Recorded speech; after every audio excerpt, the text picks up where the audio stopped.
Hello, friends. Good morning, and welcome to my channel, Lightning Pilot, where we discuss and learn all about Salesforce. So, let's jump right into today's agenda.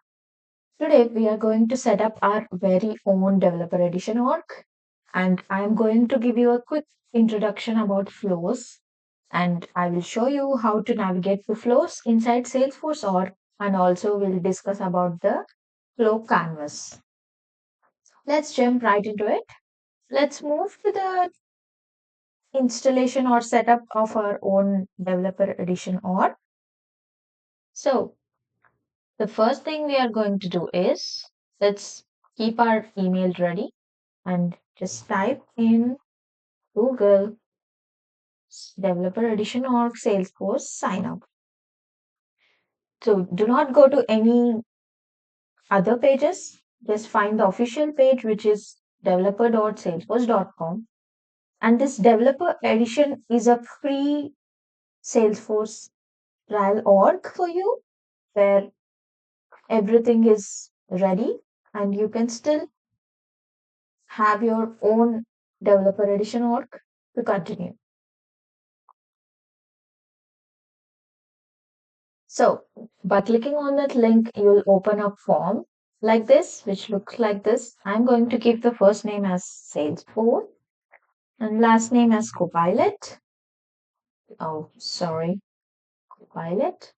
Salesforce developer and my email address is going to be Salesforce Copilot 9. And you can name it any company. I'm just going to give the name as Lightning Pilot. You can name the company whatever you want. You do not need to worry about that. And click on sign me up. That's it. Your own developer edition org of Salesforce is ready to be set up in your email. So once you set this up, you can always use this developer org to practice and learn Salesforce. Let us wait a minute. Yes, you got it. Let's just reset the password.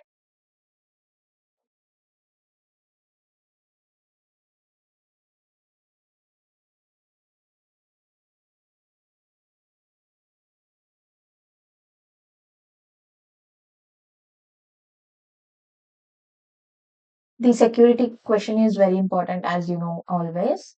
And I'm going to click on change password. That's it. We are in our own developer edition.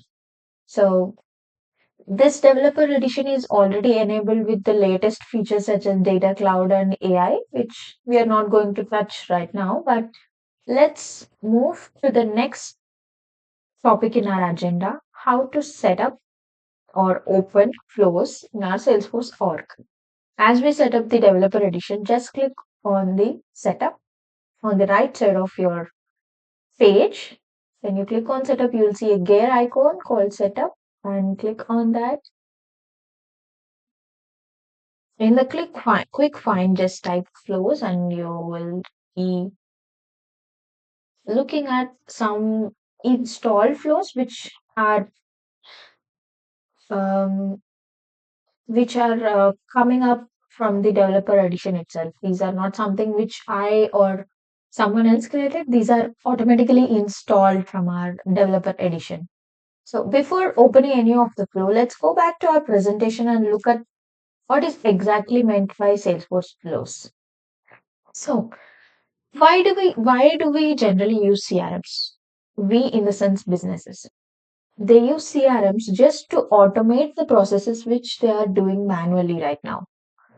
And that is where flows.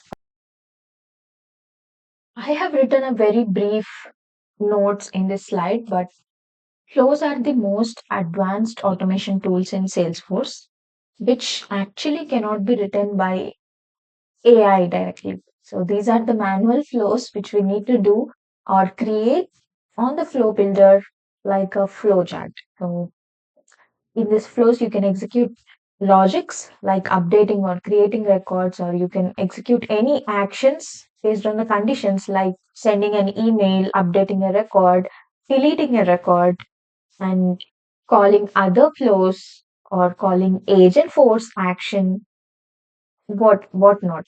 So let's let's dive into the flows. Let's open the flow canvas and look how it looks like.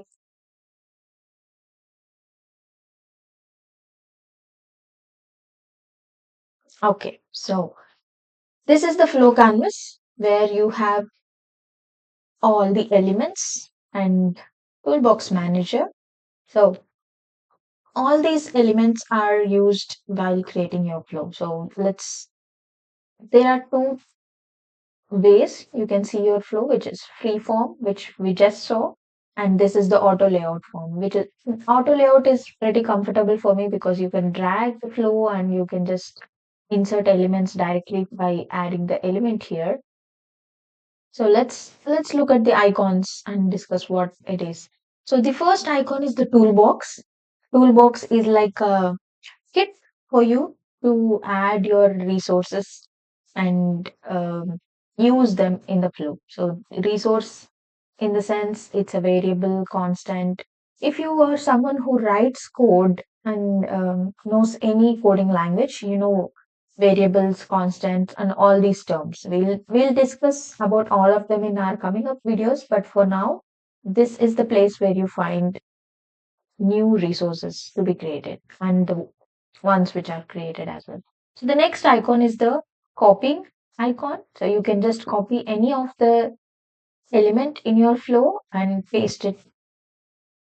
And the next icon we talk about is the errors panel. When you run your flow or debug your flow, you can see the warnings or errors coming up in the flow. And this is the properties icon where you can do some changes or add some properties on your flow. There is label, name, description, and you can choose how to run the flow, which we are going to discuss in the next videos. So we discussed about auto layout and freeform. It's just a different um, UI part where you can select which one is comfortable for you. And coming to the right, we have run, debug, and save as new flow. Save as new flow is just like saving a file, and debug helps you to debug your flow without actually making the changes on your org. It's like debugging your code from an anonymous window. So, this is about Flow UI. In this series, I am going to discuss and explain all the different types of flows and how to implement those. So stay tuned and comment the topic on which you are most struggling with so I can help you with that or we can discuss with each other. Thank you.